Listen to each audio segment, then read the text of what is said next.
Good evening and welcome to Whatcom Museum and Lummi Nation's very special event, the celebration of the return of the Tokitae Totem Pole Journey to Bellingham. I'm Elizabeth Joffrion. I'm president of the Whatcom Museum Board Foundation Board of Trustees, and it's a real honor to be a real small part of this event tonight. So again, thank you for being here.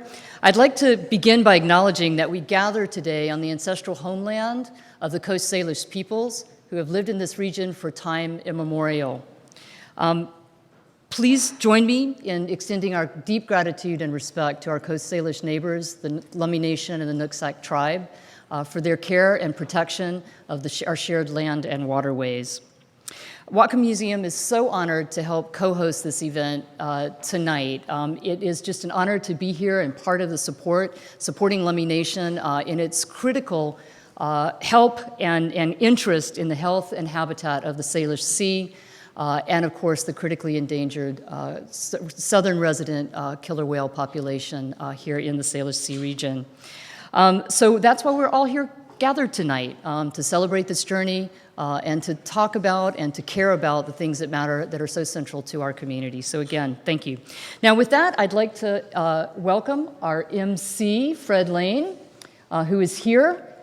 Freddie is not just a member of the Whatcom Foundation Museum Board of Trustees, but he is also a member of the Lummi Nation Council. It's an honor to have him here. And with that, Fred, thank you.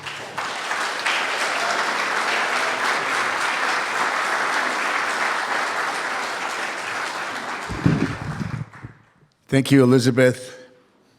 Siamana So hila quinasanat tacho ti kaya siamana Salkadab senasnat. It is true, my heart is glad to see each and every one of you here today. It makes my heart glad to be back home after 7,149 miles, but who's counting? I first would like to thank our friends here at the Whatcom Museum, our friends at the Sierra Club, Jewel, James, Sitki Kadam, Sasiath, and all those that had a part on our journey thus far. It isn't without recognizing that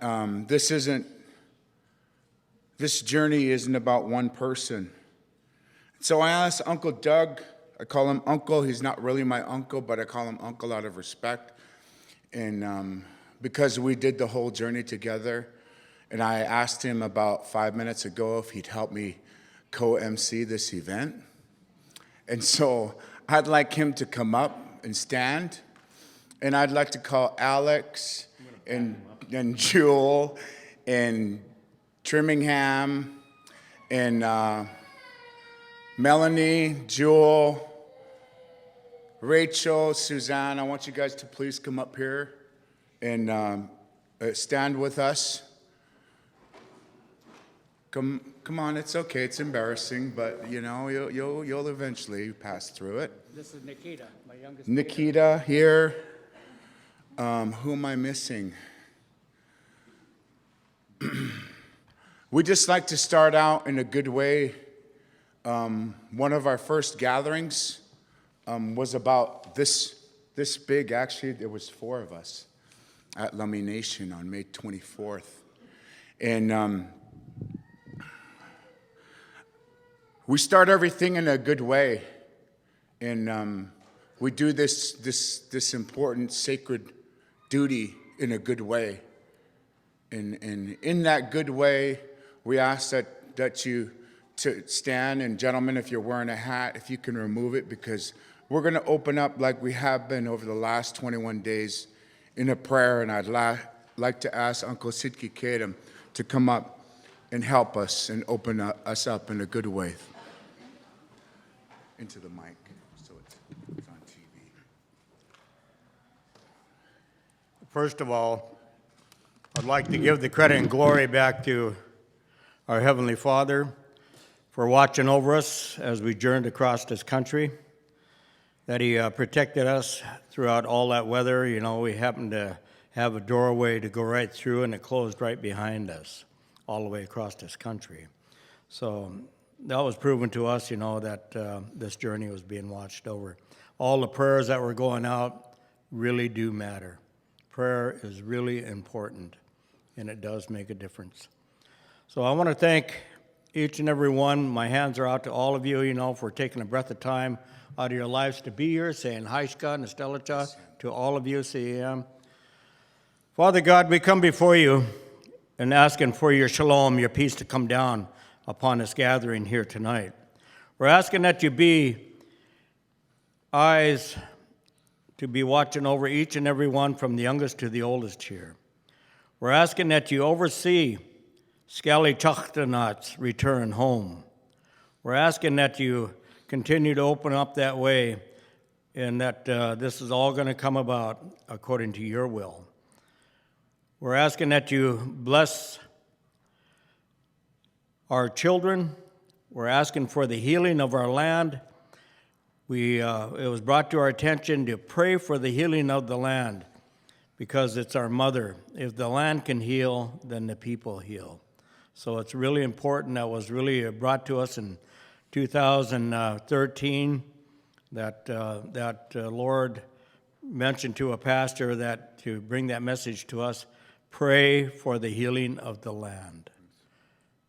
As you go by, you're drawn to somebody or somebody's home or somebody's land, reach out. Lord, watch over and bless this land. The prayers are simple. They're not complicated, and it's just putting that energy out. When you pray, you're giving it power. You're releasing that power, and there's power in prayer because it crisscrosses this universe and combines that power together.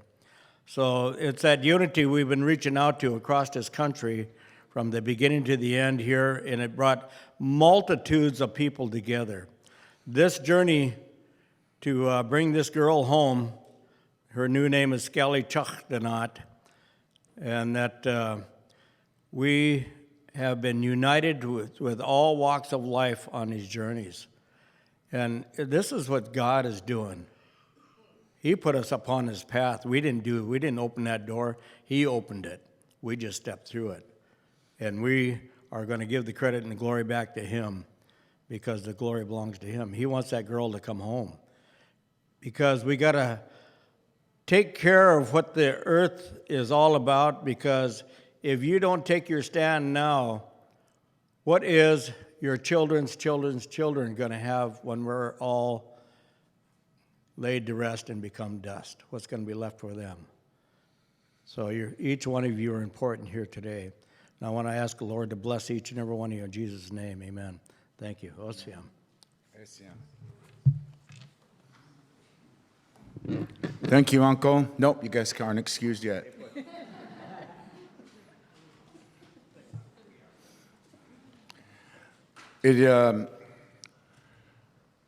I especially want to thank our friends here at the museum board. It's just such an honor to be home here with, is it fellow Bellinghamers or Bellinghamians? Hamsters, okay. It's really good to be back home. I was born and raised here, just across the bay there, on the Lummi Reservation, like Uncle and Brother Jewel, and we're just a humble people. We did stand up against SSA Marine trying to build the coal port, and it's not that. We pick and choose the battles, and sometimes the battles seem like they're impossible.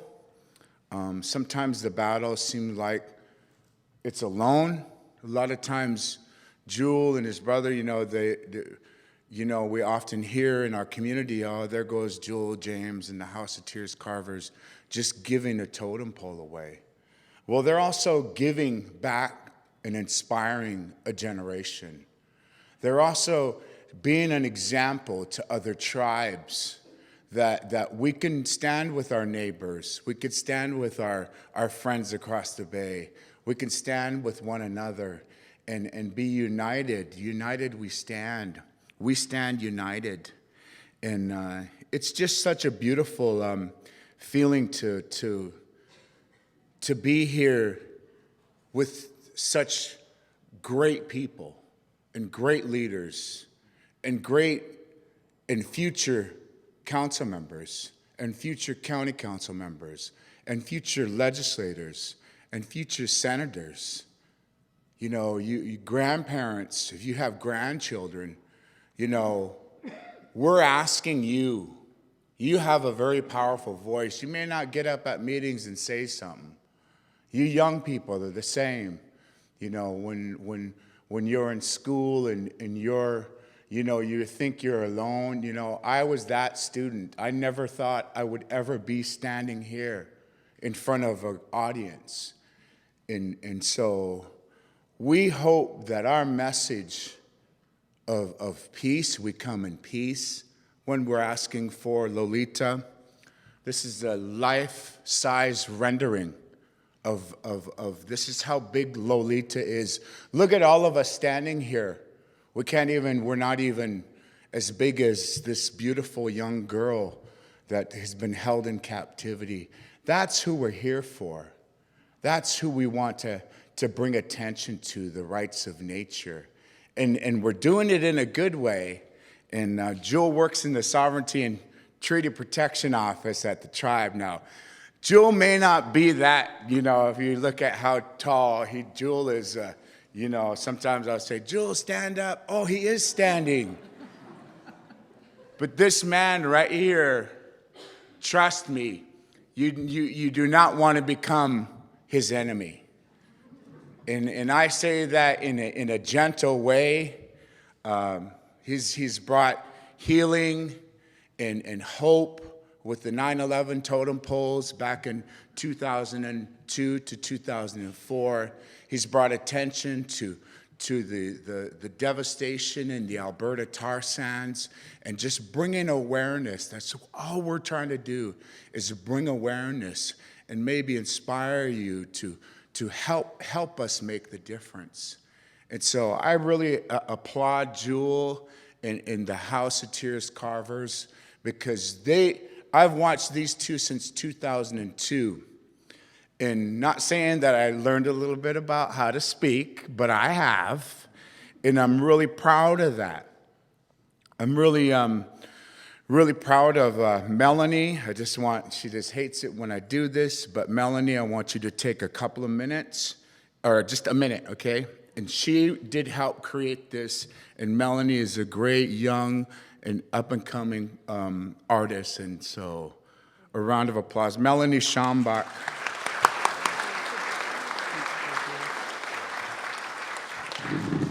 Thank you. Again, I'm one of 370 people who put some paint in this canvas, which is really beautiful.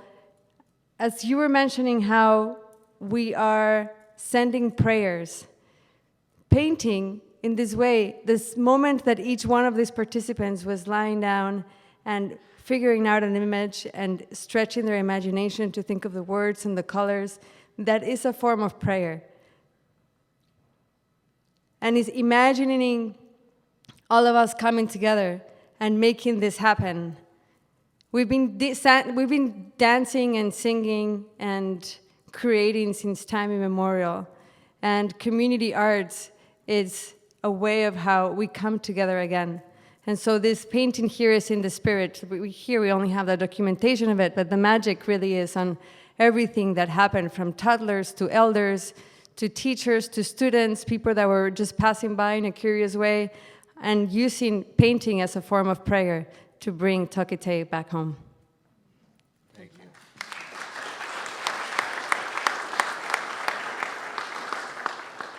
Thank you, Melanie. Just a few announcements before we move on. Paddle to Lummi is coming up in July 24th through the 28th. Very historic event with over 100 canoes coming Never before have we had so many canoes come to our territory in over 8 generations. And so we're really proud to be hosting the canoe journey.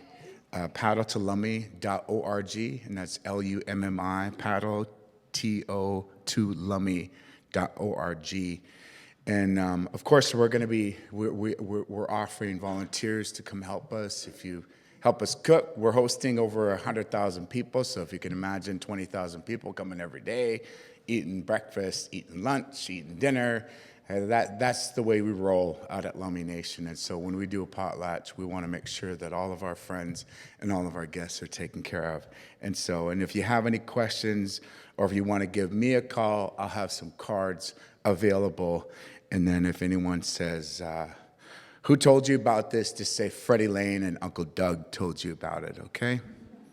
And then Boats on the Border, September 28th, a gathering of all kinds of boats at the U.S.-Canadian border to show that the waters of the life of the Salish Sea all flow as one. So there's more details to come again, September 28th. And when I heard the word boat, that just reminded me at the Paddle to Lummi, if you call a canoe a boat, we will throw you in the water.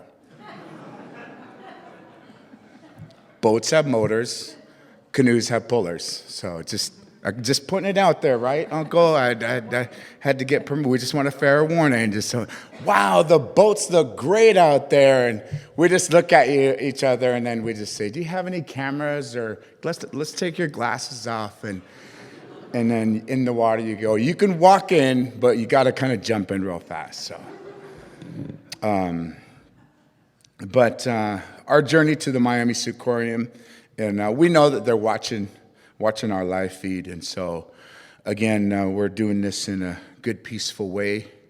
On the journey, I just wanted to share something because today's my father's birthday, the late Vernon Lane, and he was the older twin to Violet Hilaire, if you know Daryl Hilaire.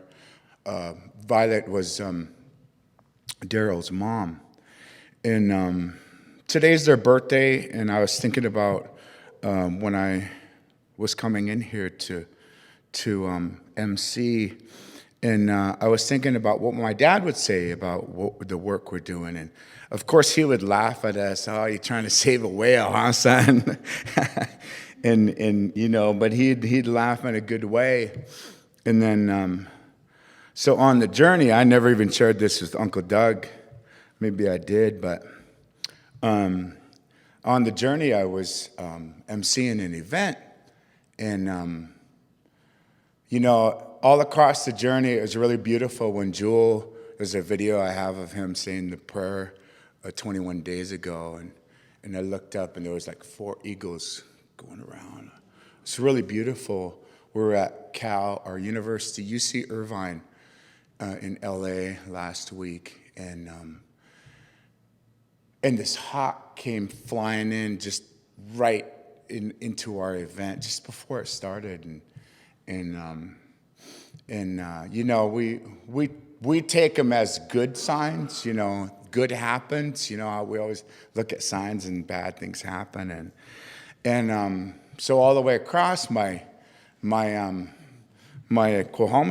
I use this when I spoke, and it's just a reminder to remember to be focused. And so on the way back, I wore this necklace, and as I was sitting down when I spoke, it broke.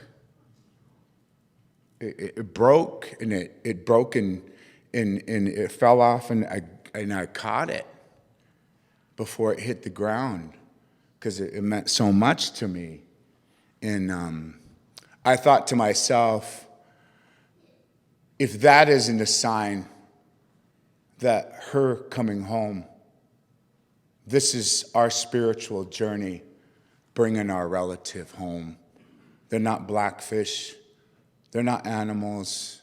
They're not killer whales. They're the Cohomichton people. They're the people that live under the water. And so I just wanted to share that with you. This happened when we came to the West Coast, and And I'll get it fixed. I'll put it on a new necklace because it was just that reminder of our spiritual work, that our work isn't done, and that this is just our first step in bringing our relative Lolita Tokitae home. And so I'm really thankful for each and every one of you being here. Not that I'm tired and I'm weary, and over 7,000 miles was a long way, but it's really good to be home. It's really good to be here. I just have to say, and Uncle Doug is my witness, this is our largest gathering all across the country. And so I'm just really, really thankful.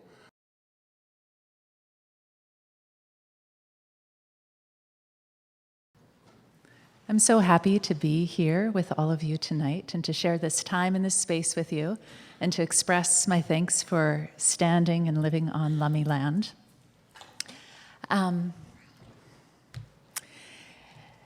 Along with my friends Ken and Nate, we're going to share a song with you. And we're going to share a song with you, meaning we're going to sing with you, because killer whales, our resident Salish Sea killer whales, sing all the time. Killer whales all over the world echolocate with clicks and whistles to find their food and to find one another, but to share their day, to converse and to share their feelings and what's going on in the killer whale world, they sing to each other. And our resident Salish Sea killer whales all share the same language. They speak the same language, but each of the three pods, J, K, and L, they each have their own dialect, and they each have their own song.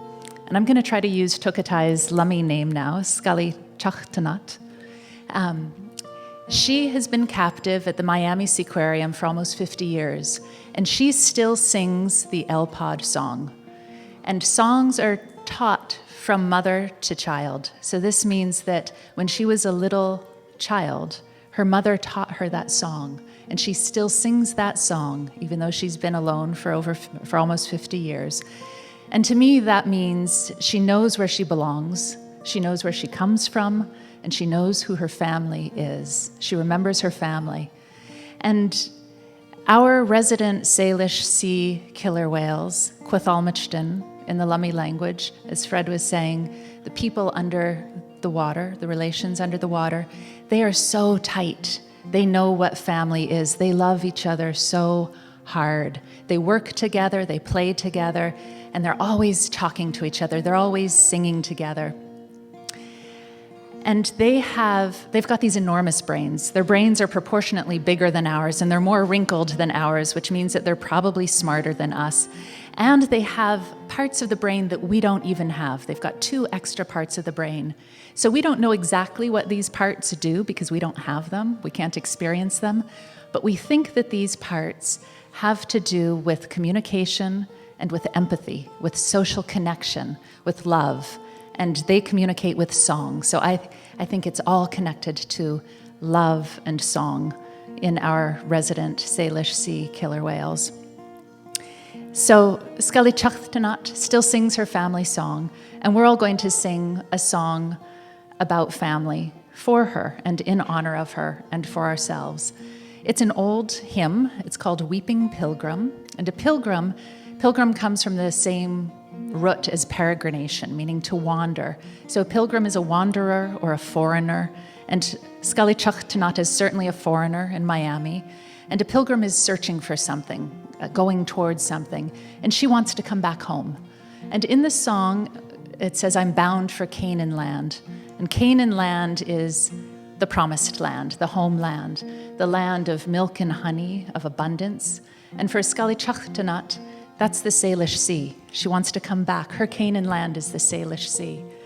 And for all of us gathered here tonight, whether we've been here since time immemorial, or for a few generations, or even if we're brand new, our Canaan land, our home, is also the Salish Sea. But I think what we want to get back to is the Salish Sea of incredible life and abundance, the Salish Sea that was at the time of the treaty signing, and even more so at the time pre-contact, when the Salish Sea was so full of life, it was so abundant that there was no local word for famine. Nobody ever went hungry here because the sea provided. The sea gave, and the people who have been here since time immemorial gave back. The people who have been here since time immemorial have always been in reciprocal relationship with the Salish Sea. And that's what we all need to get back to. We all need to get to that Canaan land, that promised land, that Salish Sea of abundance. And in order to heal the sea, we need to give back to it. Part of that healing is bringing Salish Tokitae back home. So that's the song. It's a song about going to that promised land, the Salish Sea for us. And it's a song about wanting to be with family again, because that's what Salish Tokitae wants. So it's an old hymn. There are 4 verses. There's the, goes father, sister, brother, mother.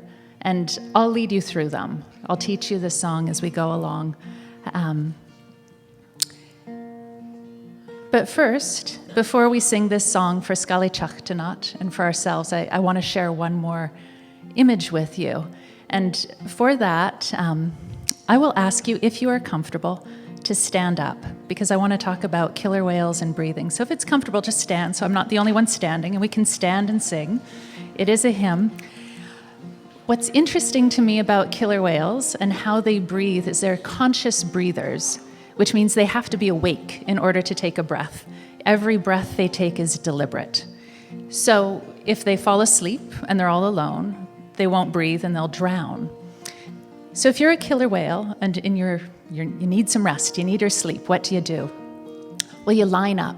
You line up with your people as we are lined up with our people here. And the killer whales touch pectoral fin to pectoral fin. They touch side to side. So if you want, you can just be aware of your neighbors on either side of you and imagine that the way the killer whale line works is that the one at the end is the designated breather. So she will stay awake and she will breathe while everybody else falls asleep. And because they're touching side to side, and because they are so emotionally and spiritually connected with each other, when the one on the end breathes, everybody breathes. And that's how they sleep. They breathe as one, and they sleep as one, and then they take turns being the designated breather. So this idea of a collective sense of self, which is what some scientists think that the killer whales have. They each have their own personality, but they're so connected to their community that they can breathe as one and they can act as one. And I think singing together is something that allows us to glimpse that collective sense of self, because when we're singing together, we breathe as one, we land on the same note at the same time with the same word and the same intention. And so as we do that, it allows us to feel not only ourselves, but part of something bigger than what we are, part of this community right here, right now in this room. So I'm going to teach you this song, but I'm going to wander over to Ken and Nate so that I can hear them. And the way we'll do this is I'll sing you the first, and I'll try to project so that people up there can hear. I'll sing the first verse, the father verse, and then we'll do a call and response for the second verse so you can learn it. And then we'll sing the third and the fourth verses together. And I might say a couple of words in between the verses. And again, I encourage us to say it, as Melanie was saying about the mural, that painting can be an act of prayer, but that singing can be an act of prayer and being part of something larger than who we each are. And we can sing it for Salish Tokitae and for one another and for the Salish Sea.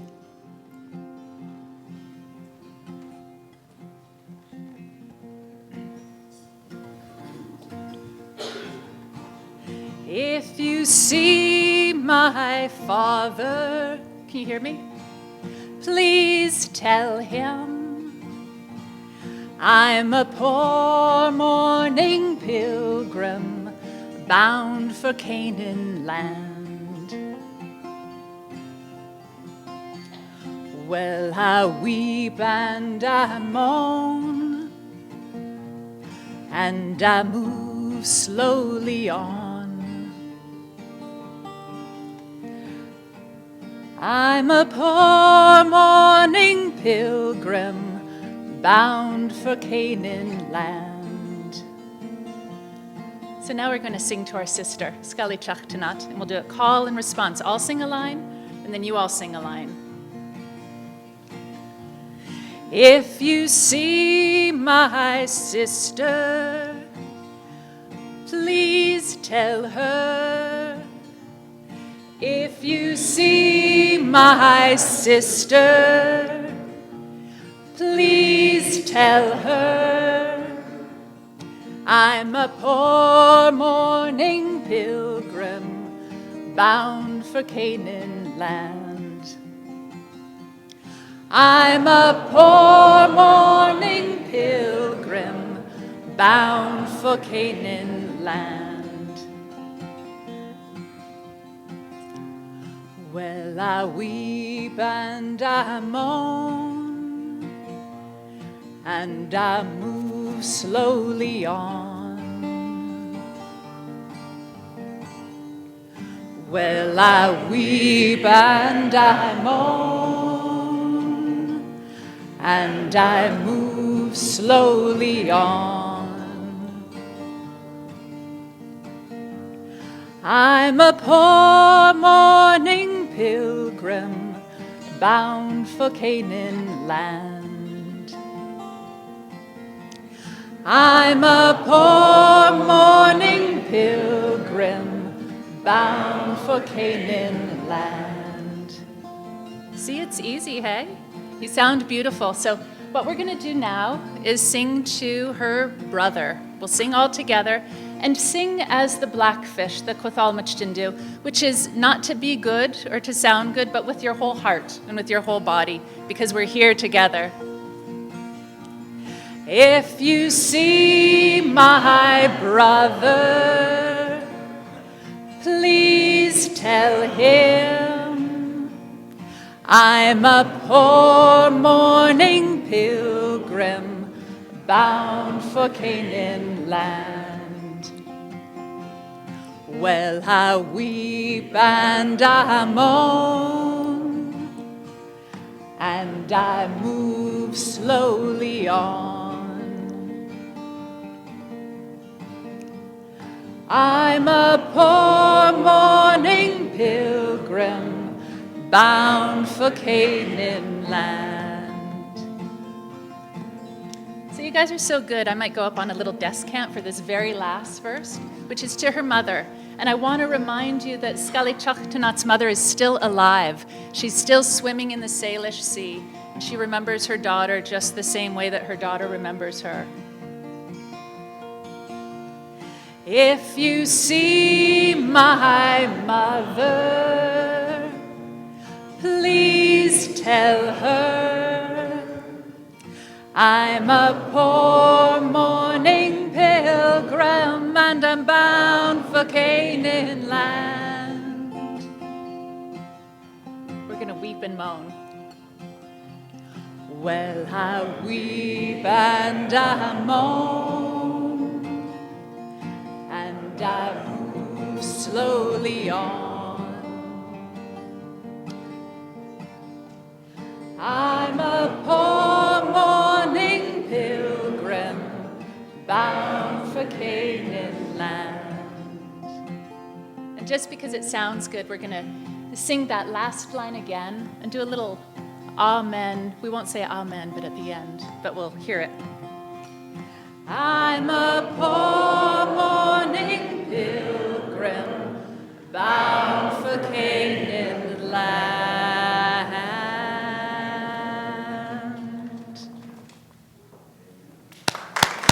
Thank you.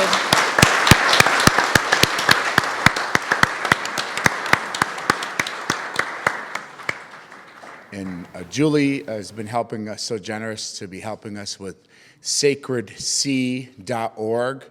And, you know, it's not like we're going to just throw Lolita back in the water and say, fend for yourself. No, we, like I said, really do have a retirement plan. We're going to create a whale sanctuary and a safe place for Lolita to be rehabilitated from her years of being brainwashed and performing twice a day. So she will be here at home in the Salish Sea, where our next guest is mayor of, I believe, the #1 city in Washington State. Please welcome Mayor Kelly Linville.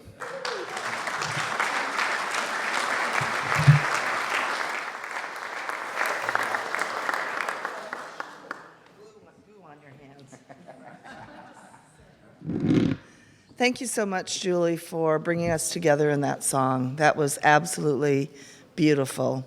I just really appreciate it, to come together as a community and celebrate what's so important. Thank you, Jewel, for the leadership you've shown with all the Lummi peoples. And I want to just personally thank you, too, because you have been an established figure in our communities for so long, and your work is beautiful, and I'm glad that people all across the country get to appreciate it.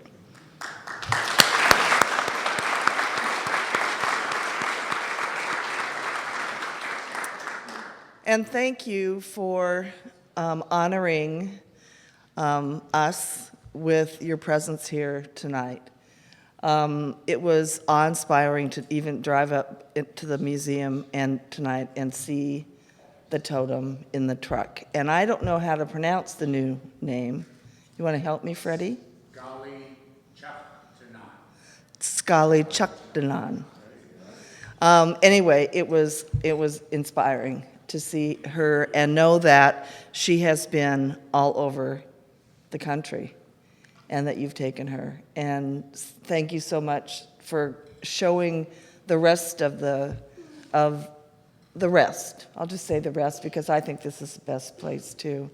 The rest, how much we care about our Mother Earth. And part of that that you said about healing, what were the words? Healing our Earth or healing Mother Earth is such a beautiful phrase. It says it all.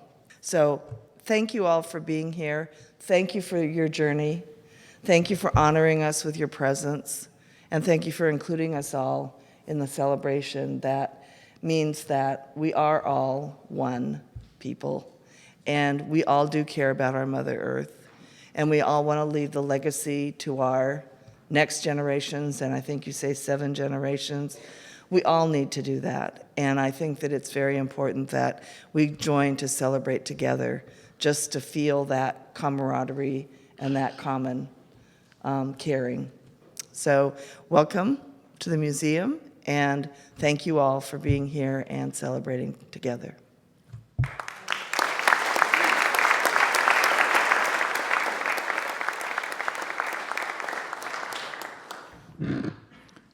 Thank you, Madam Mayor. Again, I do believe Bellingham, I don't know if any of you are like me. I'm a newsman, so I tend to watch a little bit more news. I sometimes turn it off, and I think you know why I would turn off the news these days.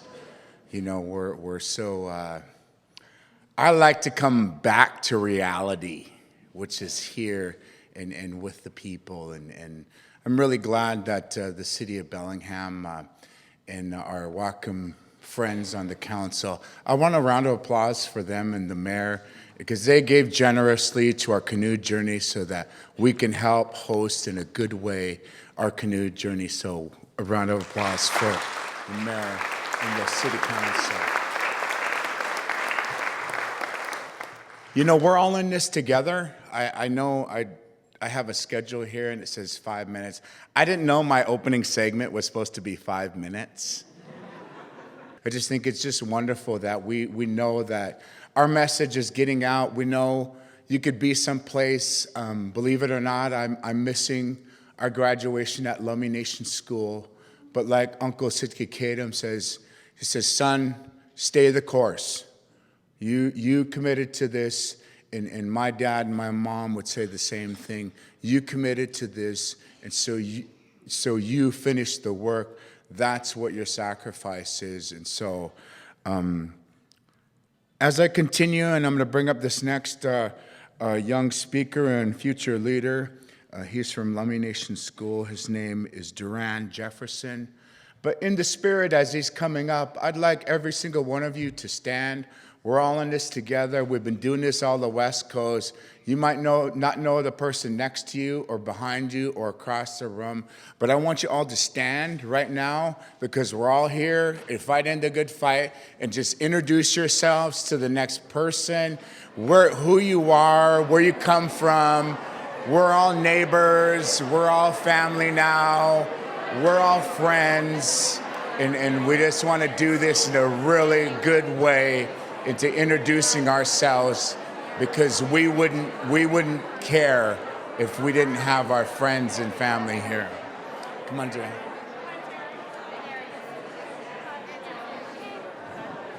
All right.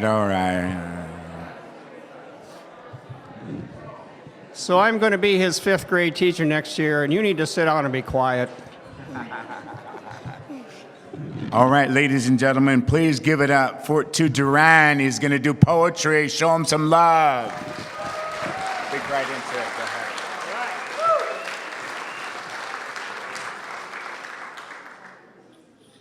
Team Oak will bring her back. Oh, orcas are cute and big. K, kids want her back, please. I imagine T. Team Oak is cool. Oh, A, awesome. Orca needs to come home. E, just bring her home. That's it. He wrote it.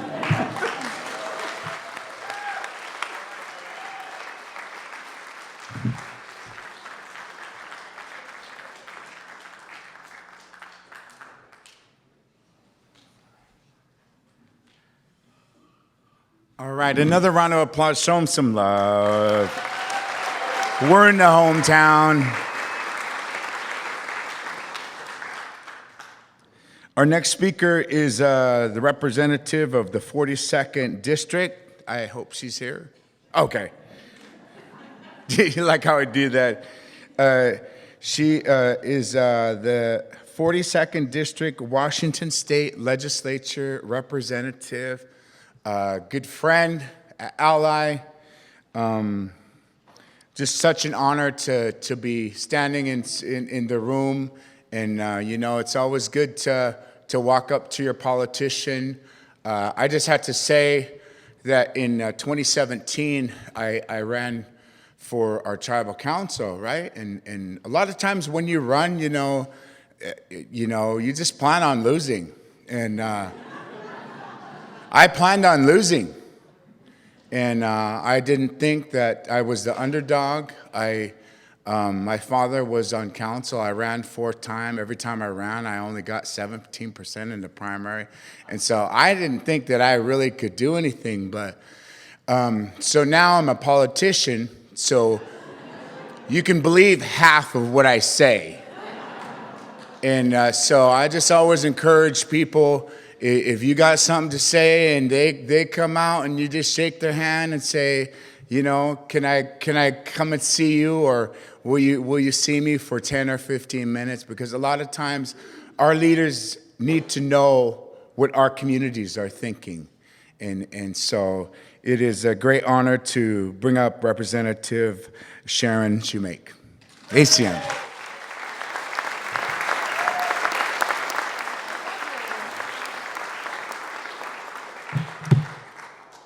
Thank you so much for having us here. Thank you to Lummi Nation for this land that we stand on and that we share with our neighbors.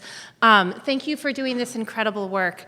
I wrote a speech and I'm going to throw it away because this has been more emotional than what I anticipated, right? I started off with a busy day. We were talking out on Nooksack about the water problem here in Whatcom County, and I didn't realize that by talking about water in the morning and the fish that would be coming from having more water in our streams, we'd be thinking about the environment that we're creating for this girl that we all want to bring home and that we hold so dear. So I think one of the things that you don't always realize when you run for office is how many of these things connect. And how many people, when you start running for office, you think, well, what am I doing, right? Like, how am I going to get thousands of people to check my name? It still seems insane to me. But we did it together, and we did it. I didn't do it on my own. We did it as a community, and the community really came and embraced me and worked with me, and we talked about our values. We talked about how we should always start from a place of kindness, We should always start from a place of reason and use the best available science to really determine what our destiny is going to be. But I also think that we need to, as we stand in a museum, we need to also remember that it's also the arts that are going to be inspiring us. And this beautiful mural, the lovely song, children's poetry, these are all reminding us of what are the right things to do. So I really also want to echo what Freddie said about how the next representatives and senators could very well be in this room. About a year and a half ago, I never, ever thought I'd run for public office. Those of you who know me know I'm a big nerd. I'm happiest with a spreadsheet and some data that I can look at. But I was trying to actually recruit someone else to run for office, and I failed at that. And I promise that I'm not going to fail at that again. So I want everyone here to think about it, that this is an all-hands-on-deck situation, that it's not that the politicians somewhere are going to be doing what we need. No, we need to hear from you. We really do. We talk about lobbying as if it's some bad thing, but it's not a bad thing when it's information that's coming at us, when we're hearing from the importance of our community, when we're hearing and reminded of what your values are. I think that's really essential.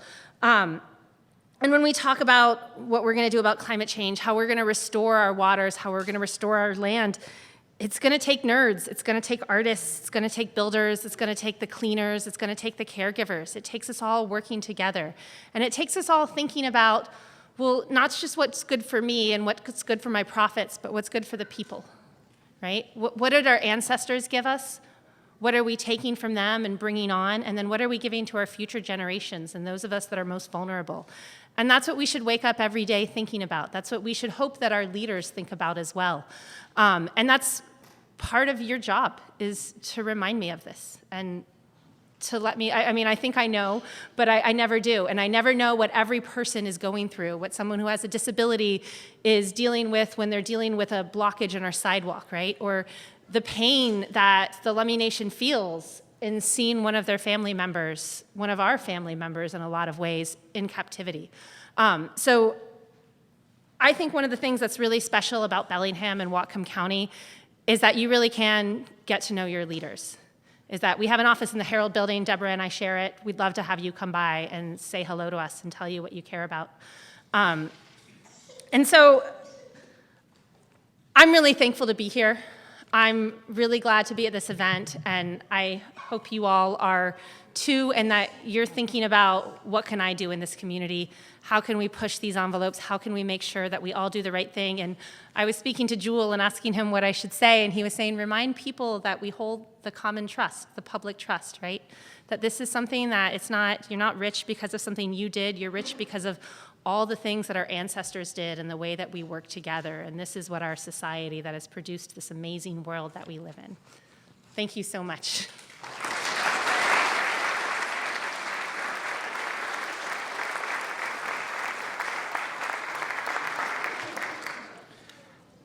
Thank you, Sharon.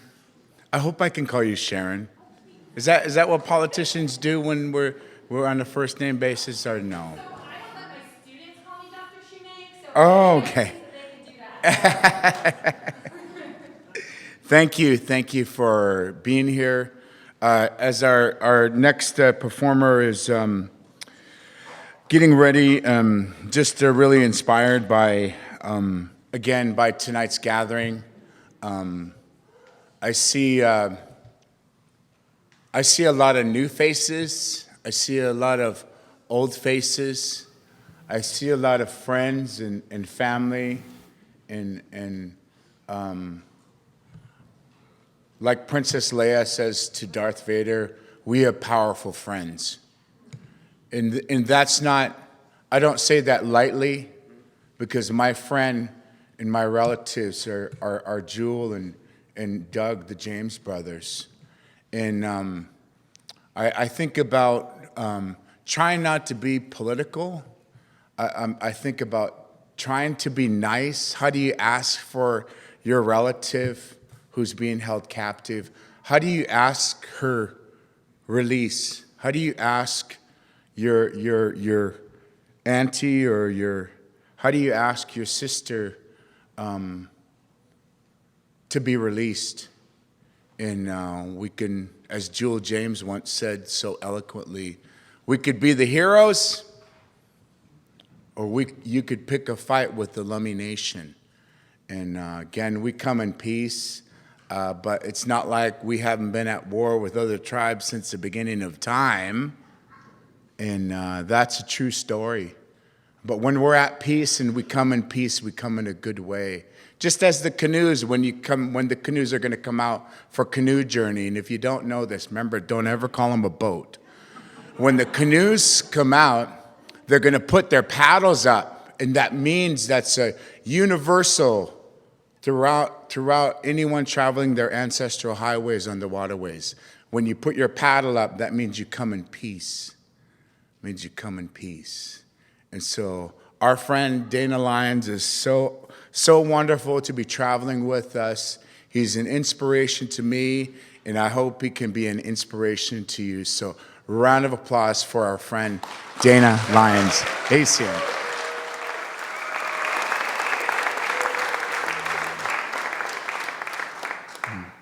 Thank you, Freddie.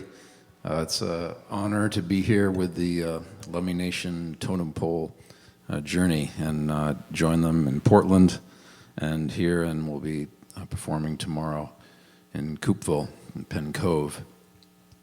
I'm so proud of our community. I'm proud of the Lummi Nation. I want to thank Doug James and Jewel James and Freddie Lane and Kurt Rousseau and our whole Bellingham team who put this beautiful event together in our beautiful museum. Aren't we fortunate to have this? The Lummi Nation has been providing leadership for our community needs, for our environmental issues for decades. I was blessed to be close friends with Chattiscaden and Wichita-Salem, who work with Jewel and Kurt, working to protect the old growth trees. The Lummi Nation provided critical leadership in fighting the Cherry Point coal port, which we as a community, we beat. We beat them. It was a scary time. Here we are in little Bellingham. We're up against, their chief investor was Goldman Sachs. Bellingham versus Goldman Sachs, but it wasn't Bellingham versus Goldman Sachs. It was Bellingham and the Lummi Nation versus Goldman Sachs. And now I just so appreciate your work to bring Tokitae, Scaly Choconut, is that close? Scaly Choconut, home. I'm still working on Scaly Choconut. I learned that tonight. I wrote it down. But Tokitae, Lolita, she's a relative of the Lummi, of us. She's from here.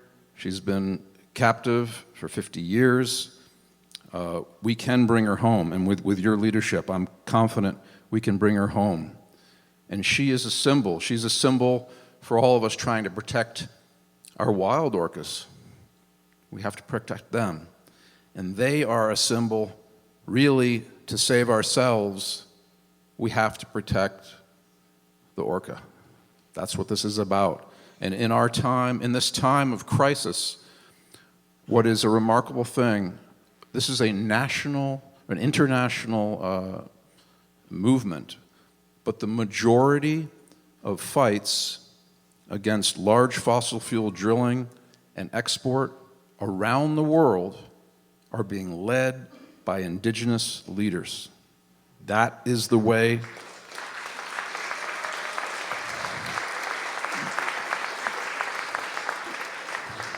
That's what's happening now, and that is how the struggle to protect the world from climate change and to gradually develop a culture that is truly sustainable, we're going to be led in large part by the indigenous nations. And when you think about it, it's quite logical.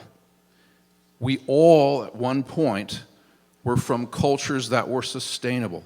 We're from cultures that love Mother Earth and respected all life. We all came from those roots. But today, a lot of us are quite a few generations away from that. And the cultures that are closest to understand that sustainability are the indigenous people around the world. But anyway, Haichiko, thank you. We have these packets downstairs, what you can do as individuals to help the Orca. These are put together by the Orca Network. I'm going to sing a song called Salmon, Come Home.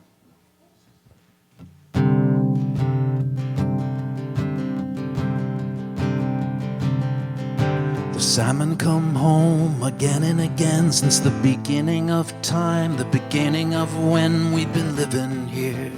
We've been living here forever.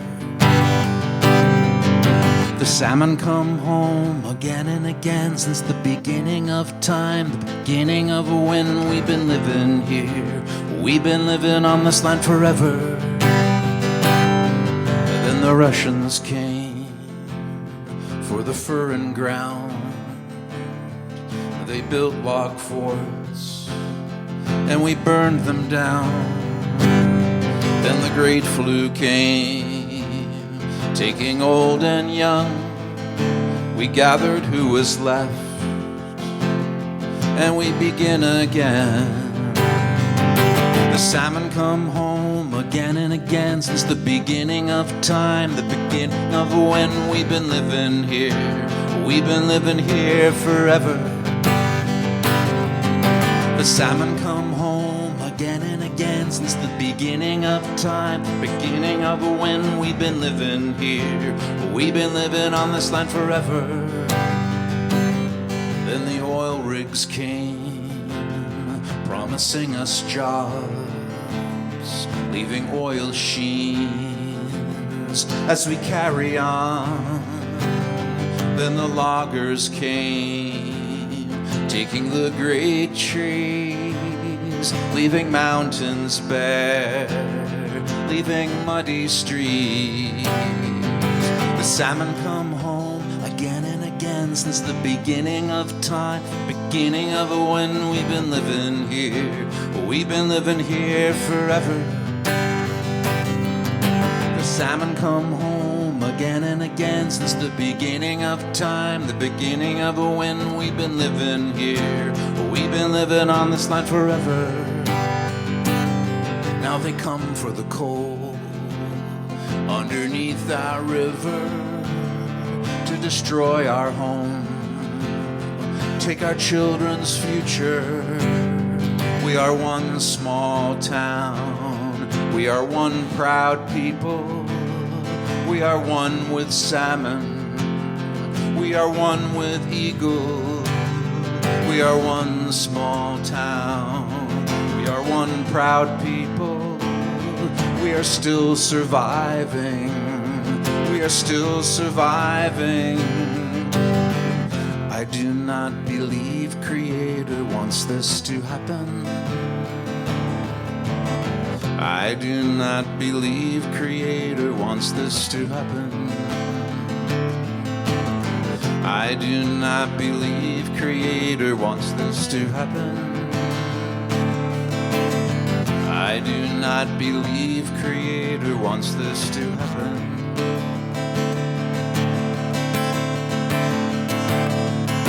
The salmon come home again and again since the beginning of time, the beginning of when we've been living here. We've been living here forever. The salmon come home again and again since the beginning of time, the beginning of when we've been living here. We've been living on this land forever. We've been living here. We've been living on this land forever. The salmon come home again and again and again and again and again and again and again and again and again and again and again.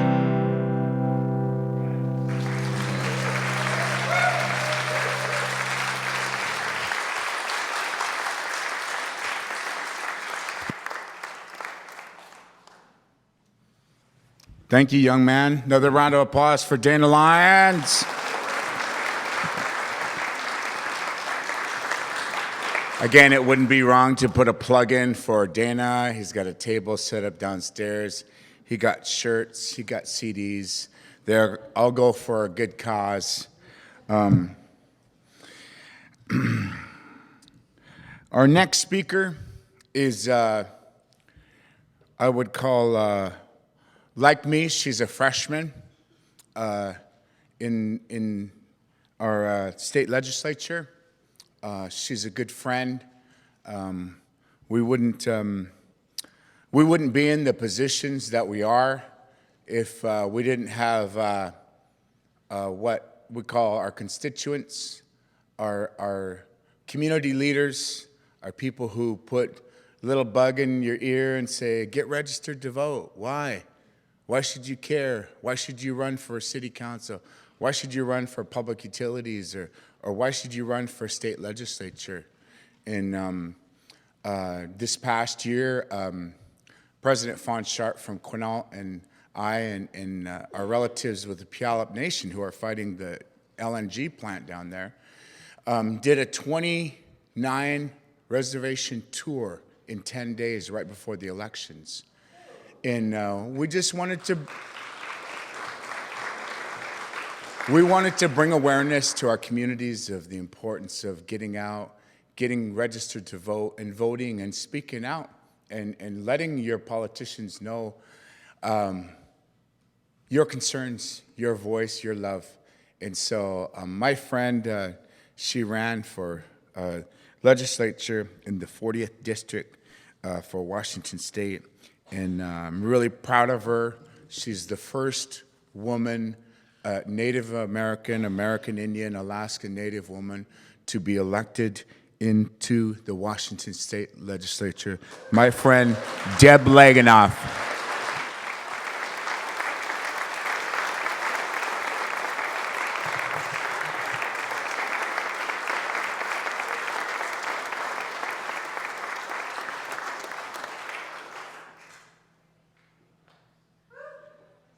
That's a good politician right there.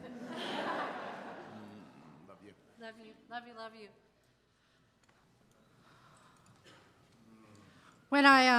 Hi, I'm Deborah Lakanoff. I serve in the 40th LD.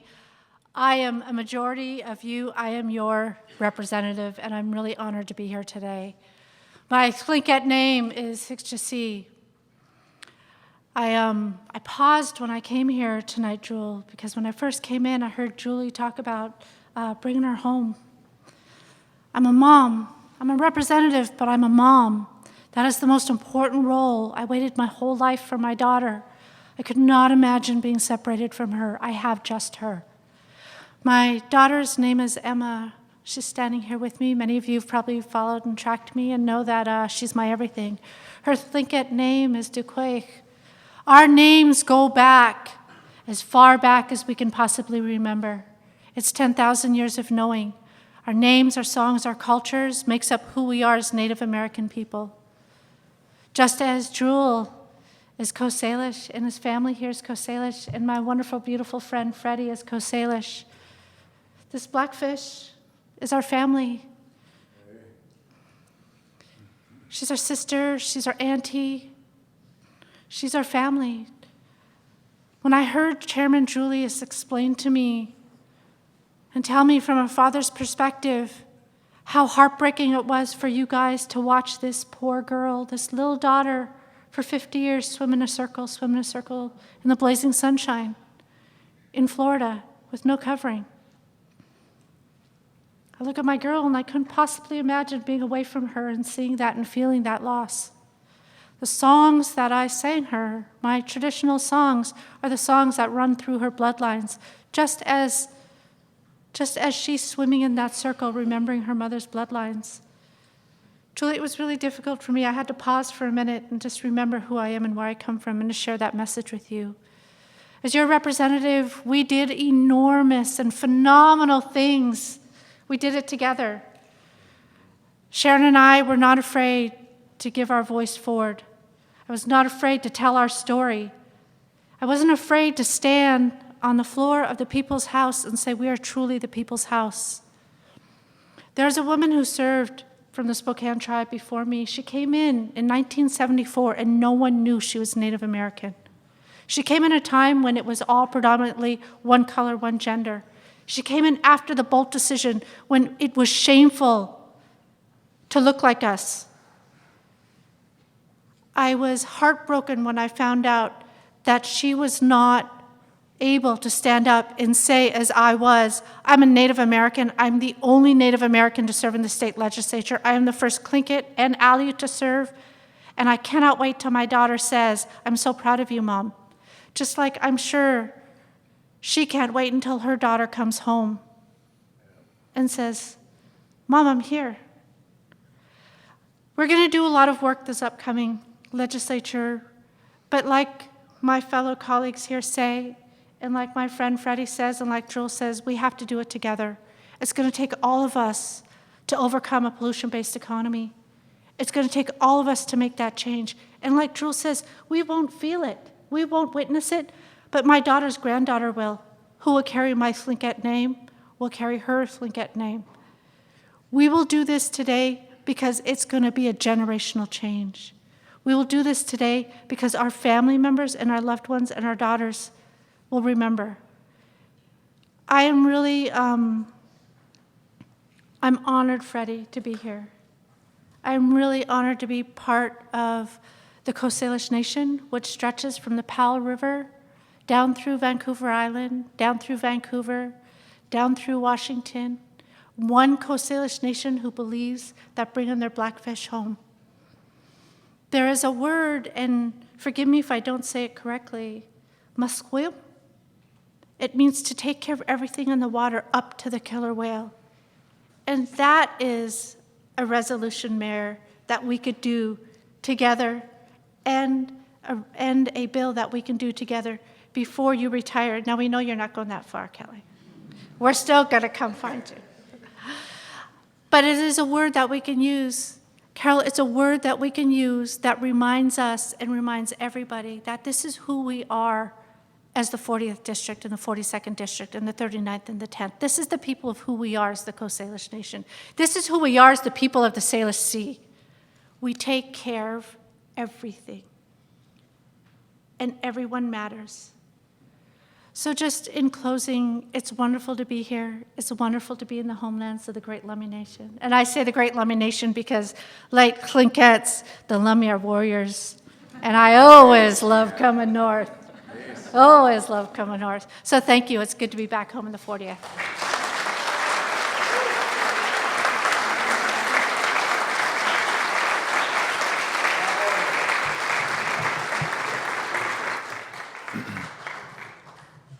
Thank you, Deb.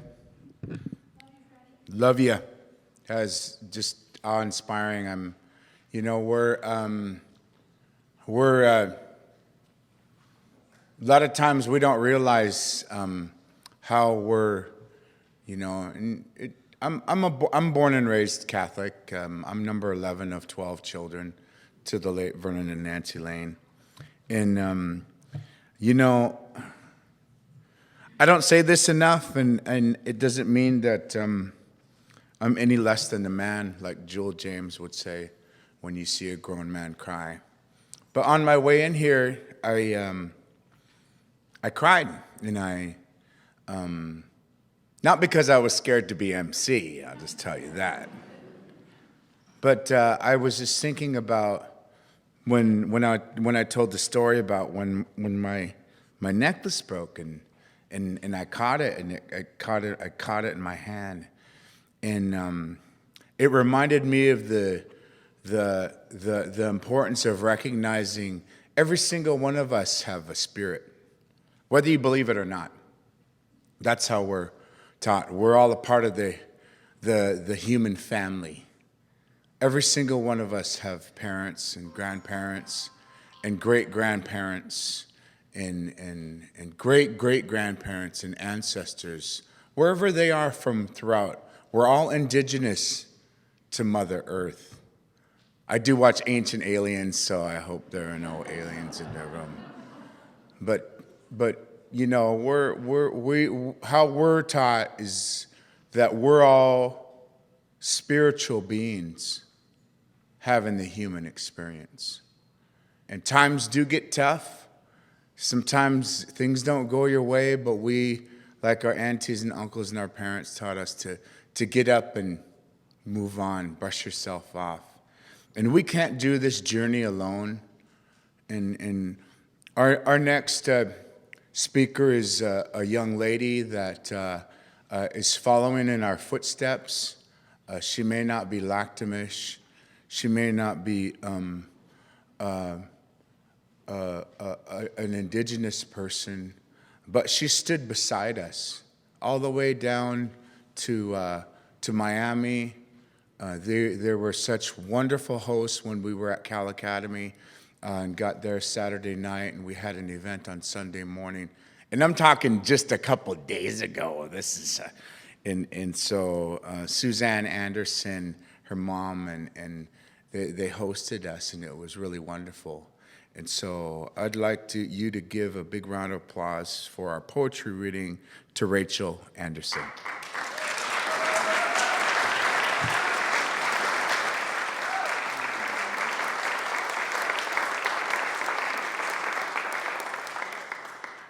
My name is Rachel Anderson, and I wrote this poem for Tokitae when I was a child.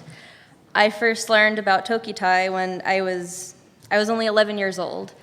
I read about her online, and it was an instantaneous connection from 3,000 miles away. It was a connection of love, of sadness, and disbelief that something so atrocious was still allowed to happen in this day and age, and I wanted so desperately to be able to do something about it, to do something for her, to save her, but I was young, and I didn't think that I had the power to do anything or be hurt or make a difference. So not knowing what to do, I just wrote and I spoke. I wrote this poem about her. I wrote essays. I made educational poster boards in school. I entered them in my county fair back home in Santa Cruz County, just hoping it would raise awareness. And earlier this year in January, when my mom and I took the mural to Lummi Nation school, where the kids got to add their fingerprints to the mural, I got to meet Duran. We heard his poem earlier. And his teacher, Lena, she actually read my poem that I wrote as a child to her class.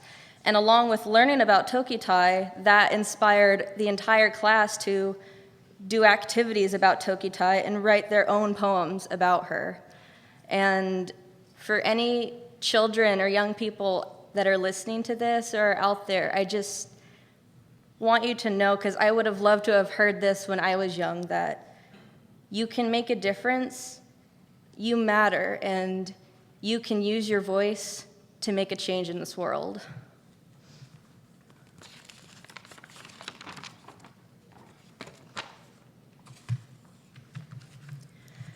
My name is Lolita. I am a 7,500-pound killer whale. I am 22 feet long and live in a 35-foot-long tank. I long to be free.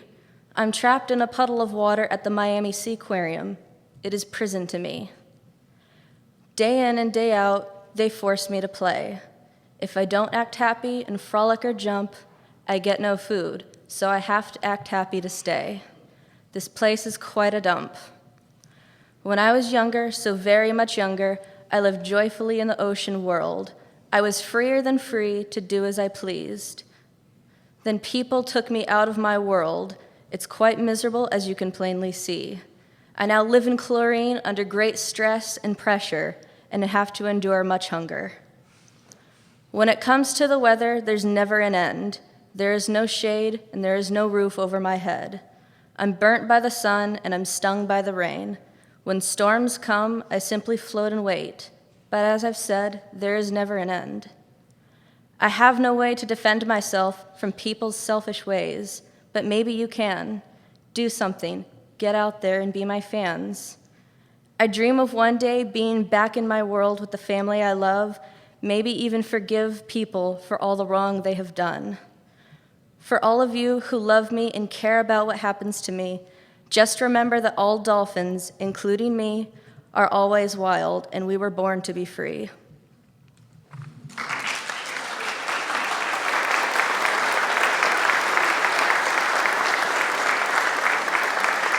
Thank you.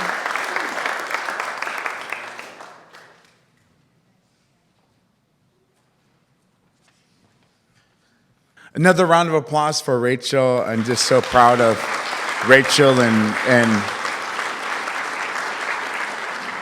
if there are any hairdressers or somebody that could do my hair, I would love to get my hair done. I'm not kidding you, it's my birthday this week, and so I want to make a statement in our Seattle event. But thank you, Rachel, it was really beautiful. Our next speaker is a man who needs no introduction. He has a big heart. He has inspired a generation. And when I say a generation, so okay, you can mark my words. I'm 31, but I have 20 years experience. So if you could figure out how old I am. Jewel was on the Lummi Indian Business Council. He's a recovering Lummi Indian Business Council member. And he's studied constitutional law, was there seeing when my father was chairman of the tribe back in the 60s, and the United States government Army Corps of Engineers was telling my dad and Uncle Penny that if you guys make the agriculture out there, we're going to arrest you. And they had the feds out there, and they were going to arrest my dad. And so that's when we really started standing up for our ability to exercise our sovereignty. He's the director of the Lummi Nation Sovereignty and Treaty Protection Office. He's, again, one of the master carvers at the House of Tears. Really inspirational person. I'm just in awe sometimes when I hear him speak.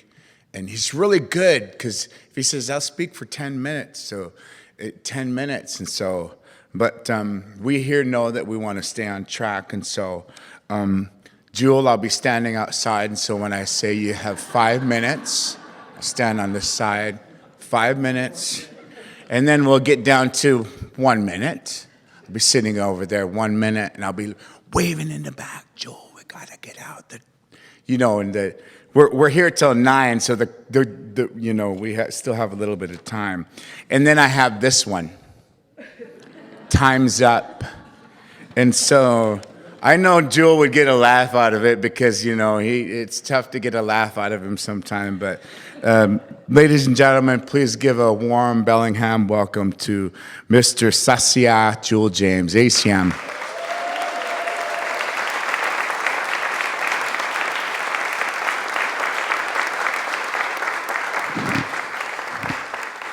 This is my granddaughter, Nikita Mondragon Ridley. She's my youngest painter in the House of Tears Carvers.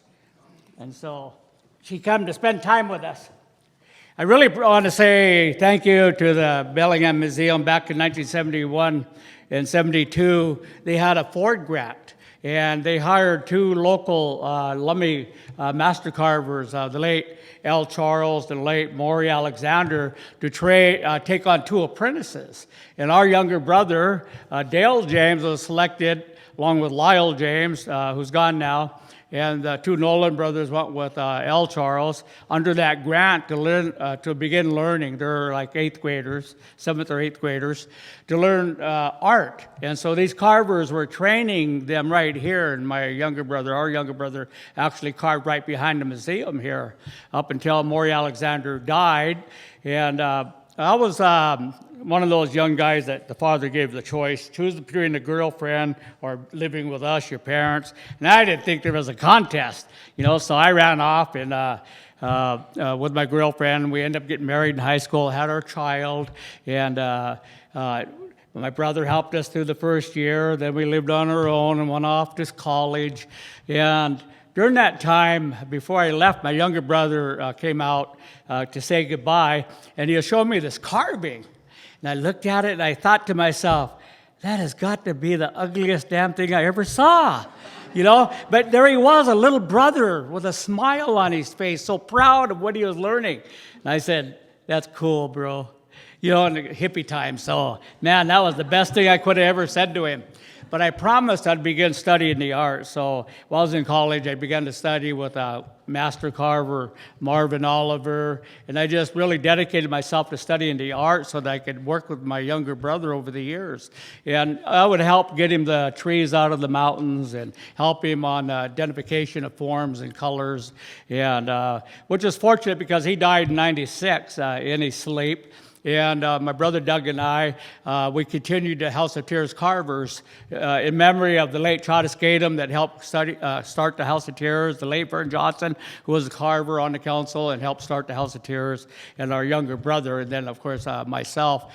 And so we kept it alive, and over the years, we carved over 100 poles, anywhere from 3 feet to 28 feet. We have them across the nation and up into Canada.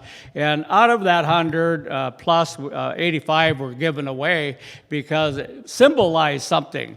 It was about caring and giving and remembering and loving and encouraging. And so it is a lot of work, you know, but always try to remember why, because, you know, like everybody else, I get tired too. And working on the poles and looking around to see who's there. And I think about the kids. You know, my late children, I lost 2 children, yeah, but they're Tsimshian, Lummi, and many other tribes. But I studied the art so aggressively because they came from Tsimshian people that had really, really excelled in the art. And later on, I actually married into the Charles family, and I raised 5 of the Charles family from this side. Her dad's from that lineage, and he was one of my child carvers. He went on to get 2 college degrees. He's now working for the U.S. Border Patrol, happily married, 2 children. This is his oldest, and she's like her dad. As soon as she could pick up a brush, she was painting on the totem poles. He was like that too, and we have 5 of our young women that have worked with us are getting their bachelor's degree, and 2 of them are getting their doctorate's degree. And so I think them being involved over the years in the production of the art and the sharing of the culture and not being afraid has really paid off. It's always that little bit of influence. And our elders used to say, you never know when a child will listen, when you say those good words.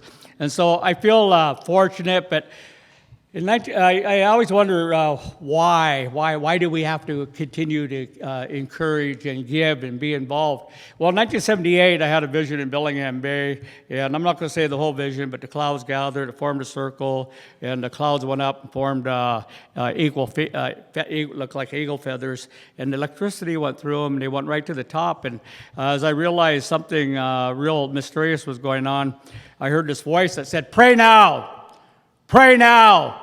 Pray now, for somebody holy has passed away." And being raised Catholic in a family of 12, I fell to my knees and I prayed all night. When it was all over, I watched the clouds go back in the 4 directions. I watched the feathers fold into the clouds go back in the 4 directions. And I really thought I was crazy, you know. But when I got home and I flicked the radio on, it said, Pope John Paul I passed away in his sleep last night. It was September 28th, 1978. And that's a longer story. But also during that year, I was walking an old trail in a dream, and I went down, and I come upon a beach covered with totem poles. And the tallest of them all was going to the east, and it carried with it the Indian and the moon, a message from the man in the moon, and a song. And so the whole beach was covered, well over 100 poles. And so the biggest pole of them all was the one that I was trying to see. And in the dream, I kept saying, look at the colors, the reds, the blacks. No, I was trying to see who was on top, who's on top, who's on top. Because they tell me who is it somebody really old that it represents. But the voice was saying, look at the colors, the reds, the blacks, the whites, the yellows. And I kept trying to see who was on top, and it kept saying, look at the colors, reds, blacks, whites, and the yellows. And I ran, and it kept telling me, well, that's the 4 races. And we've always incorporated the reds, the blacks, whites, and the yellows in our totem poles. The poles are going east. The Indian and the Moon Foundation was created. We teach people to see the Indian and the moon in the prayer position. And it was a message on crossing the land of Shileo. Shileo came from Cherry Point, Simiyama, and our relative. And so we got involved in Cherry Point. Just before I got on the council in 79, in 78, I read all the information on Chicago Bridge and Iron. And I talked to our chairman, we got to stop this. And we stopped Chicago Bridge and Iron. And they were the first. They're going to be building super oil platforms and floating them out of there and bringing them to the coast. And you know the rest of the story. And so Cherry Point battle, in regards to Coalport, was not the first battle. During those years, Dr. Russo, I don't know if he showed up tonight, my colleague and all these campaigns, we have fought for American Indian religious freedom. We worked with a National Alliance of American Indian Elders that was ahead of the American Indian Religious Freedom Project, the late Reuben Snake, twice the leader of the Native American National Congress of American Indians, leader of the National Tribal Chairmen's Association, and the president of the Peyote Church, Native American Church. And we got the amendments that helped reverse things like Oregon versus Smith that took peyote away. We got prisoners' rights restored. We got the rights to wear eagle feathers. Lummi was rated for having eagle feathers on regalia. Elders were stood in the corner naked at gunpoint. Children were ripped out of their beds and held guns on. In your lifetime, it's not that long ago. We're talking the 80s. Okay, and so from the 80s on, we fought for our rights of access to the state forest, rights of access to the national forest, for cultural rights. We're fighting for protection of ancestral cemeteries. Wherever we went, there was a battlefront. We marched, we protested, we blocked roads, we fought Goldman Sachs, we fought Golden Phoenix, Jippo logging outfit out of China. We fought to secure and protect Orlico Creek. We fought, my father was on the council, Freddie's father was on the council for protecting Portage Island, which is now a 1,000-acre wilderness park. The state and the county were a little upset when we called it a wilderness park, but a park's a park. We promised to make it a park. And the late Dutch Kinley had a vision. It'll be there for the future generations, because we experienced where the BIA sold everything, kept the money, and ripped it off for 150 years, almost 200 years. Of course, you'll not take my word for it. You look up the Cobell settlement from 3 years ago. They finally, Congress said, we did it. Yep, we stole it all. Okay, we'll give you $4 billion. And so elders have been saying this over and over. And during all this time, we've battled to protect our religious freedom to believe. And I, for one, really believe that everything does have vitality. You might call it spirit, you might call it energy. You hear the vibrations. The first vibration you ever heard was your mother's heartbeat. That's the first rhythm. Your mother's heartbeat. You're born with it. You had it in your ear all the time. And it's just that we turn ourselves off. We turn ourselves away. We have very small measuring sticks, and it's hard for us to believe that the Spirit will talk to you, that you're spiritually connected. I wanted to talk a little bit about my friend. He's named Alan Parker. He's a national leader. He was a national lawyer. He came out in the 60s amongst Native American lawyers that became warrior lawyers for Indian country. They were there first. They were leading us. They were encouraging us. Self-determination, go for it. Self-government, you guys have the power, go for it. They're always there, and fighting for us. They helped lead battles on the National Indian Gaming Act and stuff like that, believing that we had the opportunity, that if we had the opportunity, we can excel, and we can excel, we can make money, we can get our people out there to defend more part of the world around us. Ellen, it's his story, but he died. He promised his wife he would be in New Zealand when she got her PhD if she would raise their kids first. Even if it kills me, he said. And he had a triple bypass. She went down there, got her PhD. The doctor said, don't go. It will kill you. He goes, I promised, even if it kills me. He goes down there. He does the 4-mile walk for her PhD with her class. He goes back to the hotel, and he dies. He's brain dead. Absolutely nothing there. Doctor after doctor has confirmed it. And so the family, in dismay, finally had to admit, he's gone. Just the machine. It's the machine pumping, not him.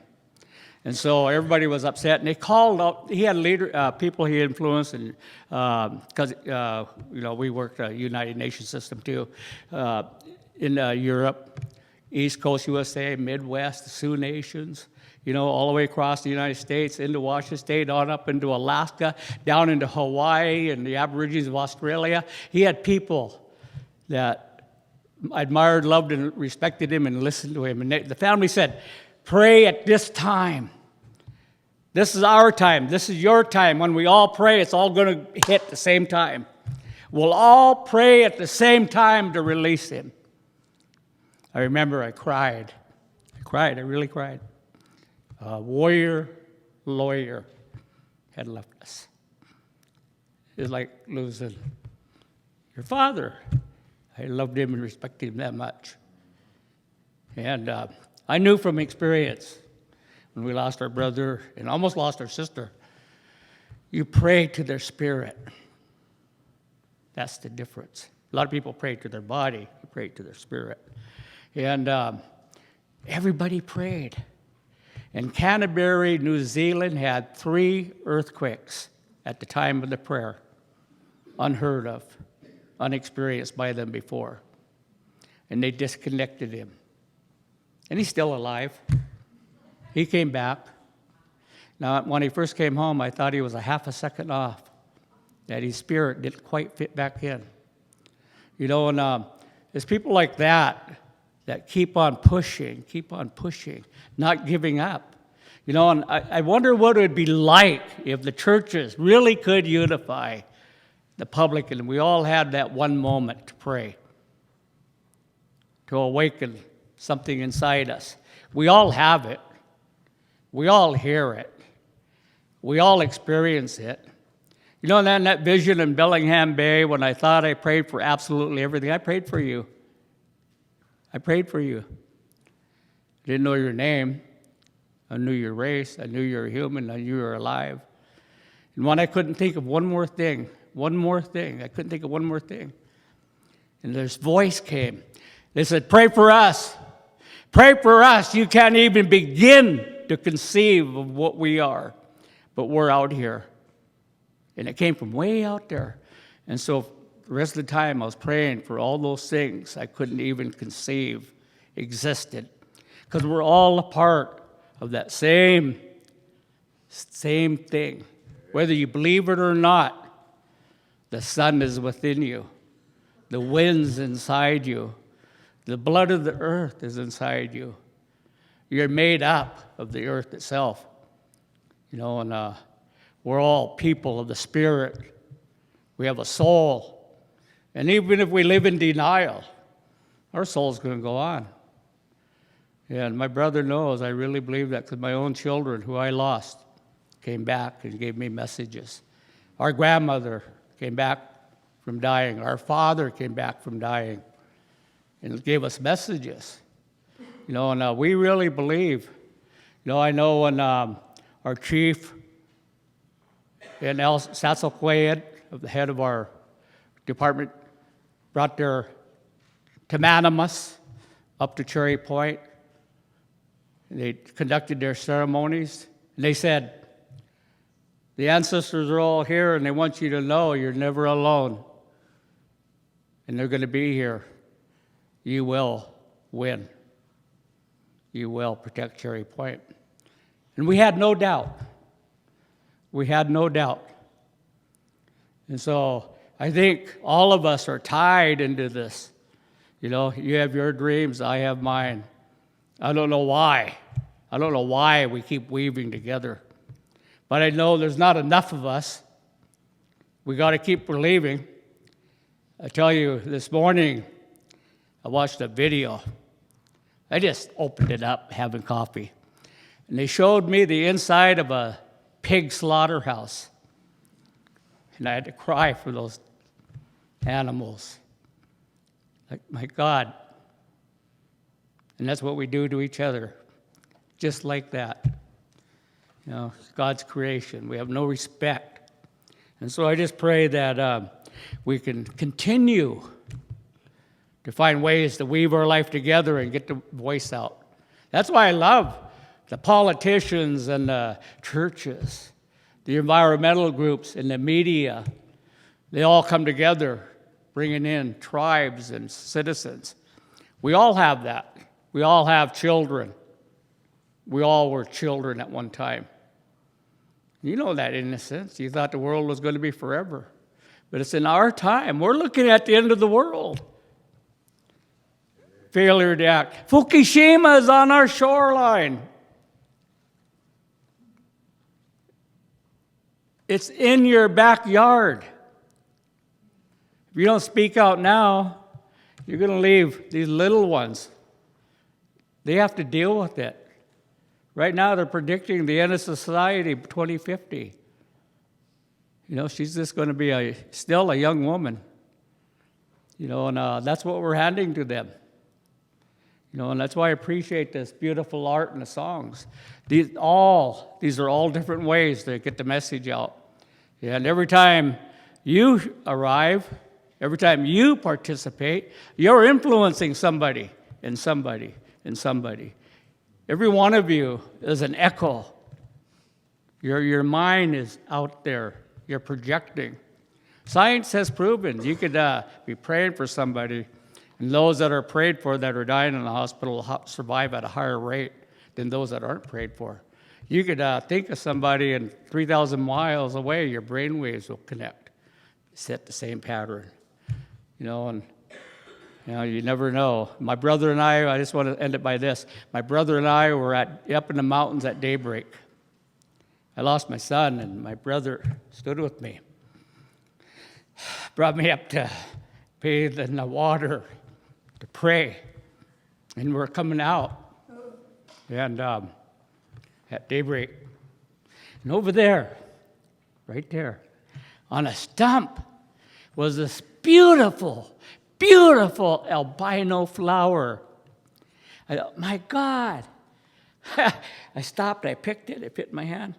I caught up my brother, I said, look.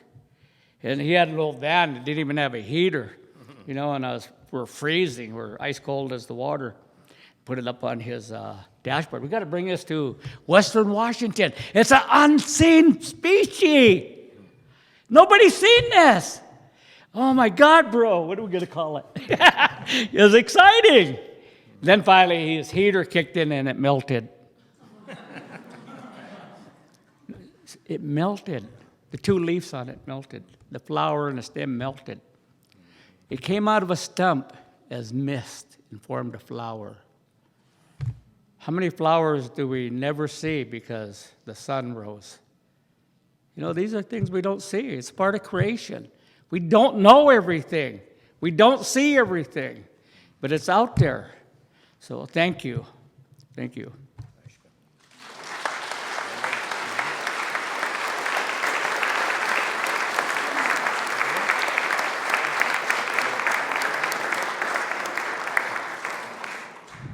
Thank you, Sasyad. Our next speaker is Sid Keynote.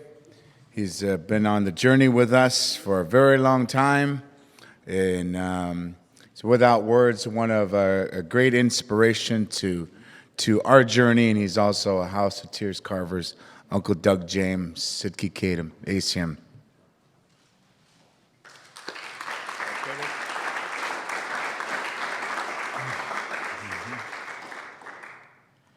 OCEM, Nistolicha CEM, Sikti Kadam Sanisnat. My English name is Douglas James. It's an honor to share a breath of time with each and every one of you. Compared to the universe that's out there, it's just a breath of time that we're allowed here to make a difference.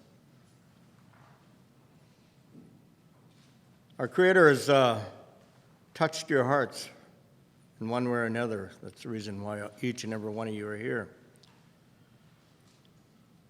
Now, it's been planted in your heart. That seed is up to you if you're going to plant it and water it and make it grow. You're going to pass it on for the future generations. We got to come together with one heart and one mind as that minke whale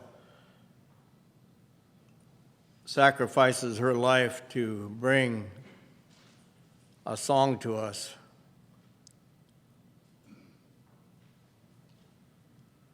That's the greatest sacrifice we can ever do, is give our life for our children. Just as that minke whale gave a life for that boy's spirit and brought it home. That's trying to tell the world something. As Telequal carried her baby for all them days throughout the sound here. If you can't recognize that as a screaming out to the world as loud as they can, pay attention, human beings. We're dying out here. My babies are dying. Do you care? Do you care? We're crying. Our babies are crying. I want to go home.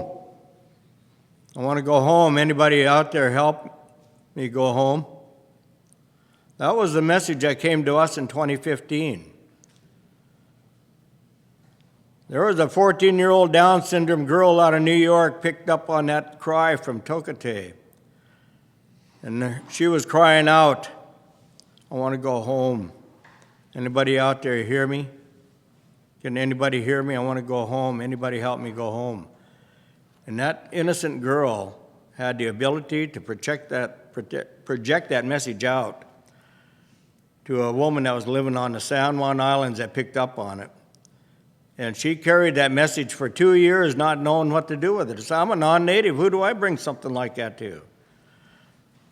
Brother and I were down on a journey heading for Yankton Sioux down in Portland, Oregon in 2015. We crossed paths with that woman down there, and she brought that message to us. And she asked if is there anything that Lummi could do to help bring this whale home. We had to stay the course. We were on a journey. And I said, there's nothing, I don't know if we can do anything or not, but let's put it to prayer and see where it goes. So we did. We prayed on it. And I watched this whole thing unfold step by step by step by step since 2015. Right down to where it came to reality, to where our council realizes that we gave them all this information, took it before the council, and they said, go get the whale. It's one of ours. Go get her and bring her home. Sustiath and I, we got busy and we created that creation out there that's out there in that trailer, or that truck today. We left that down in Miami at Florida University, historic museum there. The director of that museum, when we picked it up on May 29th and put it back up in that truck, and he says, we had 100,000 people come through the exhibit to observe that exhibit. 100,000 just over the winter. Never ever seen that many people come through this exhibit before. So it's saying something. Ait Schwallowen. If you're here, be here with one heart and one mind for these babies, for our children. That's all we're saying, you know. It's all we've been saying from the beginning, from the Twin Towers. Come together with one heart. Lift up your mind. Lift up your heart. Pray. Pray. There's power in unity. We witnessed that. People came from 2 states below us and 2 states above us to come and pray. They didn't know where to focus it, but that journey gave them some place to put it and send it across country. And that's when we said, this carving's not sacred. All of you that come together is what's sacred. All of you that has that cry and that prayer in your heart is what's sacred. for all those that perished and for all those that were left behind. Lift them up in prayer. So I'm going to continue to let it go from here, and it's, it's what this journey's been all about. It's been put on our shoulders, so to say, to reach out to the ones that are crying out in heart and spirit. She really does want to come home. She really wants to spend her last days with her mother. We had a girl from Texas that happened to meet up with us down there in Miami Prayer Circle. She told her story, says, I've been receiving messages from this whale over in Houston. We've been communicating. She still has that ability to communicate to those that have the ears to listen. And she told her a lot of things, what was going on with her. The medicines that they're using is infecting my heart, and my heart is becoming enlarged. The chlorine in the water, I'm going blind. My lungs are infected. No shelter from that sun whatsoever, 24/7. It was blistering hot down there when we were there, and all I could think about is how hot and miserable she is. It's like you sitting in a hot tub 24/7. That's what she was going through. Ait swallowing, Haishka.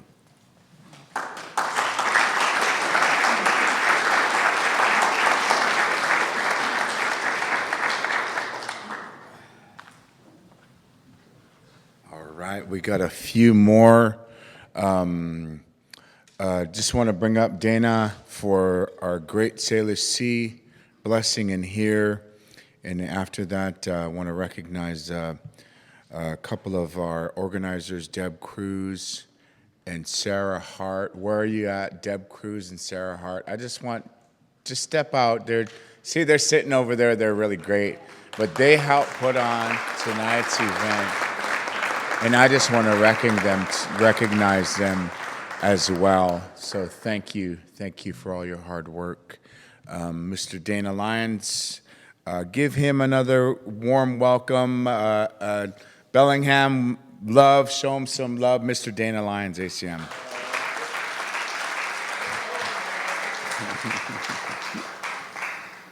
Thank you. The single biggest thing we can do to, the orcas aren't getting enough food, and the single biggest thing we can do to get them more salmon is to remove the Snake River dams. And I know that sounds gigantic. A lot of us are thinking, how is that politically possible? But 6 years ago, there were 6 proposed coal ports in Washington and Oregon. And most of us thought, how is it possible that we can stop them? And we beat them all, okay? When the nuclear power plant on the Skagit River was proposed, all the politicians, Democrat and Republicans, said, oh, we can't stop it. It's going to go through. 2 mayors and thousands of us stood up. There is no nuclear plant on the Skagit River, okay? The orcas live in British Columbia, Washington, and Oregon on the Columbia River, okay? We have a very special region here, and it happens to be where the orcas live. We have an amazing watershed. Our region has a tradition. We fight for our place. We fight for what we love. We accomplish amazing environmental victories. This year in the legislature, incredible. Okay? And that happened both because we have excellent legislators and because the people spoke out after watching that orca mother carrying her baby for 17 years. That was a galvanizing moment.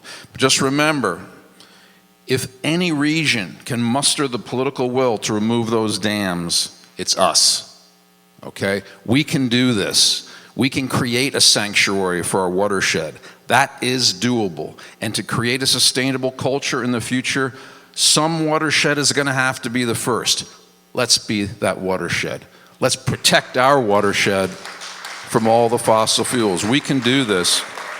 And with Lummi leadership and other leadership from indigenous nations, we can do it. So just anytime you're thinking, oh God, how can we do this? How can we do this? Remember all the victories. Remember all the accomplishments we made. Okay, there's a reason that you're getting disempowering messages from the news and school and everywhere else. Every day they're hitting you with all this, oh, who are you? Oh, you can't. But the reason they do that is because we do have so much power. When we organize ourselves, when we bring ourselves like the Lummi Totem Pole Journey, people across the country, and when we come together, we can do this. And that is how we're also going to deal with climate change. It seems over the top. Remember, all of these battles, every single one we thought was over the top, and we pulled it together, okay? So go team, go team.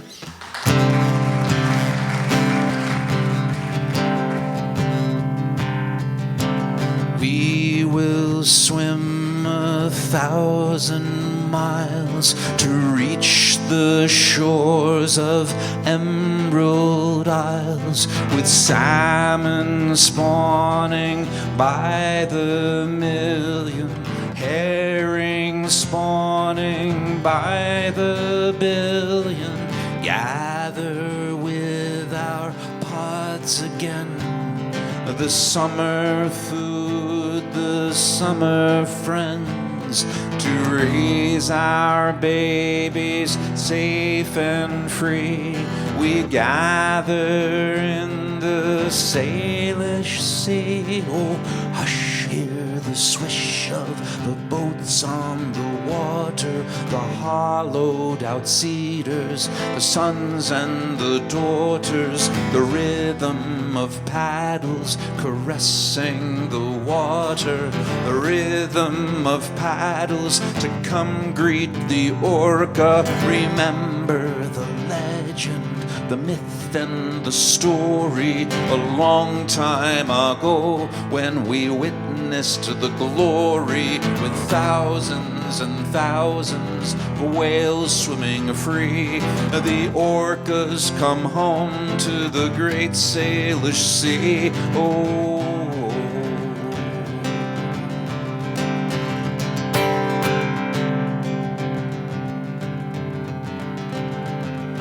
I hear your song for many miles, your distant thoughts, your distant smiles. Today we fish in different bays. Tonight we meet again to play. Oh, hush, hear the swish of the boats on the water, the great sailing ships with the sons and the daughters, the wind and the wood as it cuts through the water, the wind and the wood sailing out to the orca. Remember the legend, the myth and the story, a long time ago when we witnessed the glory, with thousands and thousands of whales swimming free. The orcas come home to the great Salish Sea. Oh.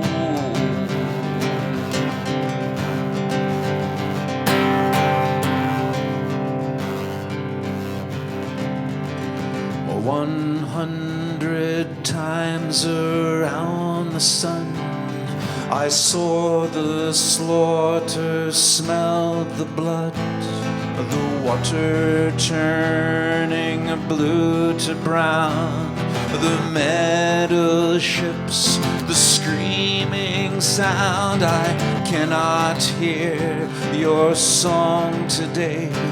The salmon gone, the herring late, and more the ships do come. Will anybody hear my song? Oh, hush, hear the scream of the ships on the water, the great super tankers, the coal ports, the freighters, the deafening noise overtaking the water, the deafening noise overcoming the orca. Remember the legend, the myth and the story. A long time ago, when we witnessed the glory, with thousands and thousands of whales swimming free, the orcas come home to the great Salish Sea. Oh hush, hear the voice from both sides of the border, the rallies, the blockades, the brave sons and daughters. The people speak out for protecting the water. The people are rising to come save the orca.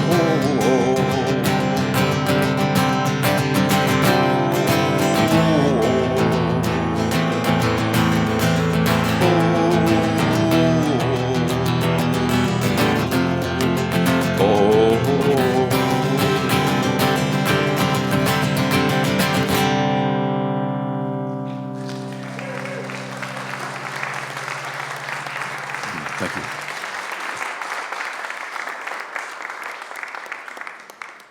Thank you, Dana.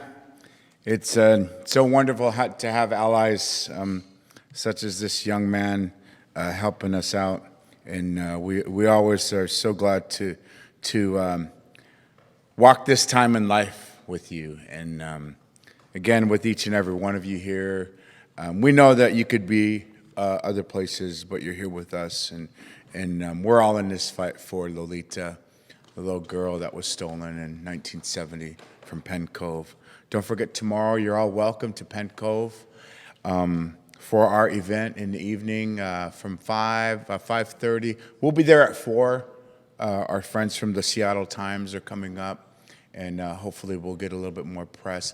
I did catch myself on Q13 last night. I don't know how, but it was. I was like, "Hey, that's what's his name? Oh, that's me. I'm a Gemini."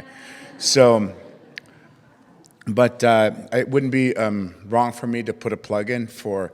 I just got on the Whatcom Museum Foundation board here, and so I'm really proud to. The museum is really honored to be the venue for this event.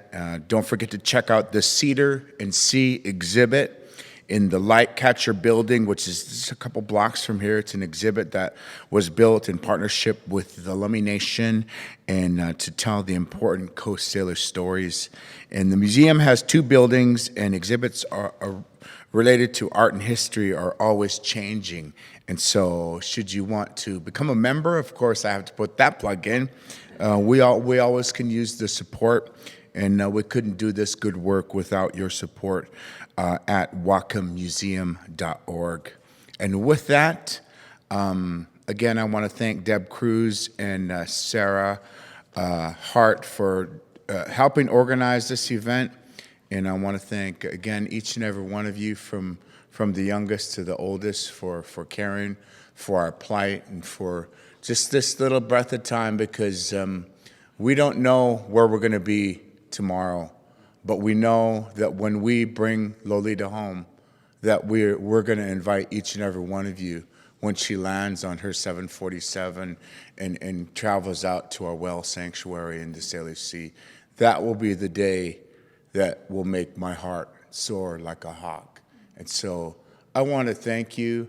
I want to bring out Deb Cruz, who's going to help us. We're going to make our way down for our final blessing as well. So we want you to be a part of that, because we couldn't do this without your love, your prayer.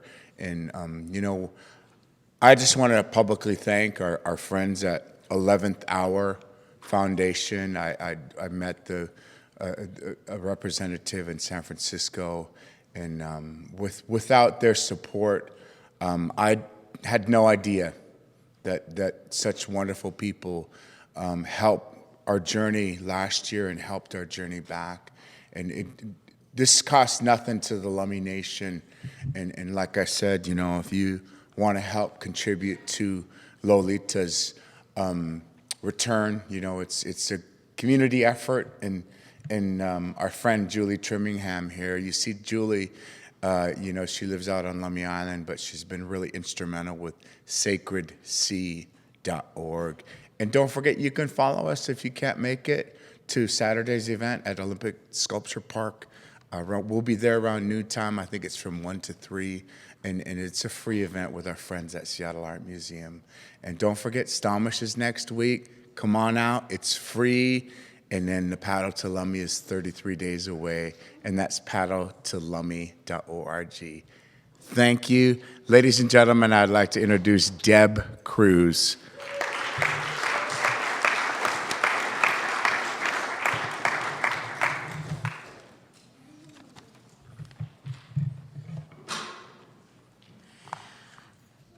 Where'd everybody go?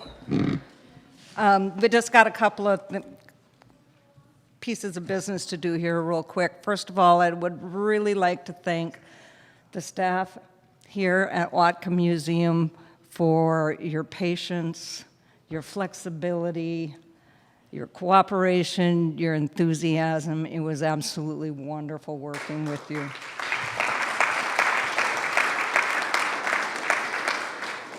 Now, when we go out for the blessing, what I'd like you to do is go out, lay your hands on the totem pole. If you can't reach the totem pole, place your hand on the shoulder of the person in front of you, and let's create a web around the totem pole.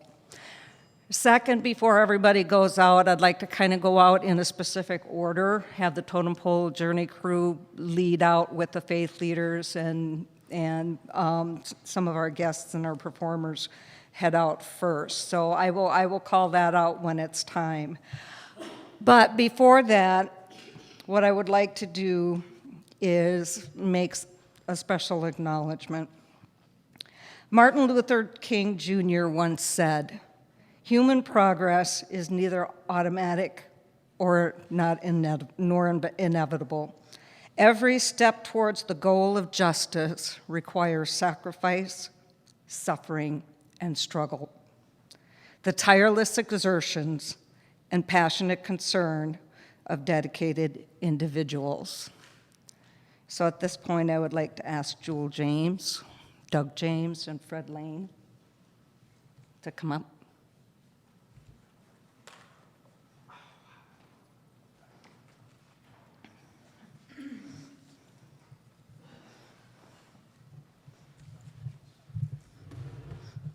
Leave some space. We got to get people in between you. Step down. Okay. Jewel, Doug, and Fred, we know that you have sacrificed for this journey. Time lost with loved ones and your people. Resources spent where they could have done good elsewhere. Energy and effort that could have been expended doing other much-needed work. And not just for this journey, but the many journeys already past.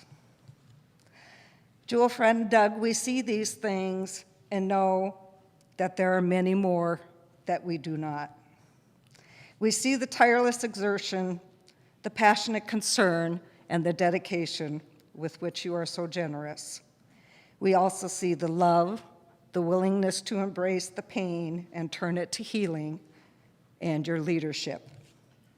There aren't the words or actions adequate enough with which to say thank you. But we do need to somehow express to you our gratitude for all that you've done and all that you will do. Reverend Paul Beckel, Bellingham Unitarian Fellowship. Reverend Cheris Weathers, Echoes of Lutheran. Reverend Jocko Tenhove, Unitarian Universalist. Will you please come forward? Jewel, Fred, and Doug, we hope you will accept these small tokens of our esteem and gratitude. Thank you for all the work that you've done, the things that you've sacrificed, and for allowing us to blend our voices with yours in a call to once again act upon our shared responsibility to the earth and all her children. Your journeys are not yet over.